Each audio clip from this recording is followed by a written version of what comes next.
On est tous une bande de copains. On est une équipe que j'ai un peu nommée l'Odyssée des Ch'tis. C'est toute une équipe de ma coin, hein, avec un pilote principal, hein, Axel Alétru, qui est paraplégique et sur lequel on va faire un Dakar un peu pour lui. Je veux démontrer que malgré le handicap, on peut aussi réaliser des choses, de grandes choses. On peut s'adapter et on peut aller faire des choses avec les valides. De prouver que je peux devenir une nouvelle fois un champion aussi.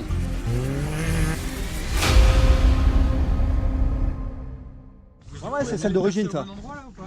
Non. Si, elle est percée aussi. Il faudra adapter la tôle et compagnie dessus. Ah oui.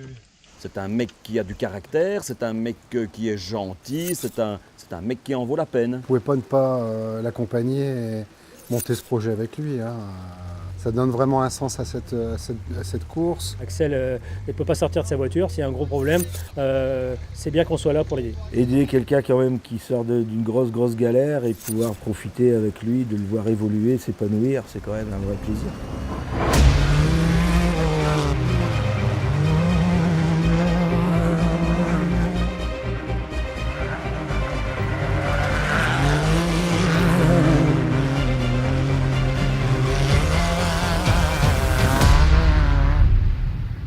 Nos buggy, ce sont des SSV. C'est la nouvelle catégorie qui est maintenant rentrée dans le championnat du monde. Il va y avoir 48 SSV engagés sur le Dakar, donc c'est un vrai challenge avec un classement à part.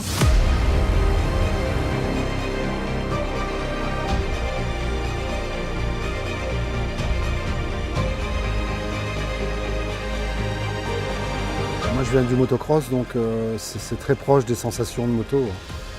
C'est très léger, beaucoup d'ébattements de suspension, un moteur réactif, la motricité, ça glisse également. On est vraiment entre la moto et le 4x4.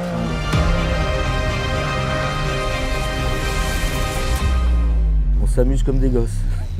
Prends une photo avant le drame.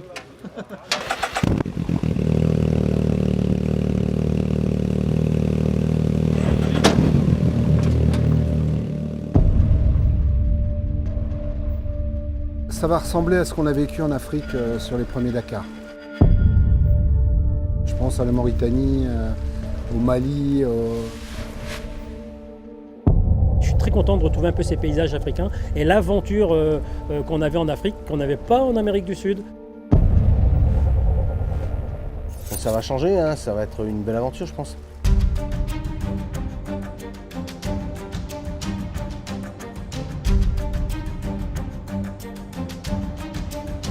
Qu'est-ce que tu espères de ce Dakar? Rien du tout, j'espère arriver au bout. Donc on va essayer de bien naviguer, de ne pas se perdre, et puis surtout d'arriver au bout tranquillement sans être abîmé. Voilà, le classement, on ne va jamais le regarder. On est là pour avancer tous les jours, et quand on aura fait une étape et qu'on est tous à l'arrivée de l'étape, on pourra être content de refaire l'étape du lendemain. Toutes les échéances que j'ai pu avoir quand j'étais un sportif de haut niveau pour les Jeux Olympiques, pour le championnat du monde de motocross, il y avait toujours une pression. Et là, c'est la première fois que je suis sur ce rallye, donc je suis un peu le débutant, mais j'y vais pour terminer, c'est sûr, mais j'ai pas d'obligation de résultat, j'ai pas à faire de performance, donc j'y vais vraiment décontracté, et je pense que c'est quand on est décontracté qu'on pilote le mieux. Donc aujourd'hui, je pense que c'est peut-être une chance d'avoir ce rôle-là. S'il est déterminé comme son père c'était un très bon pilote. On dit toujours les chiens ils font pas des chats. Donc je pense qu'il sera comme son père et il voudra vraiment arriver au bout tranquillement. Et surtout devant.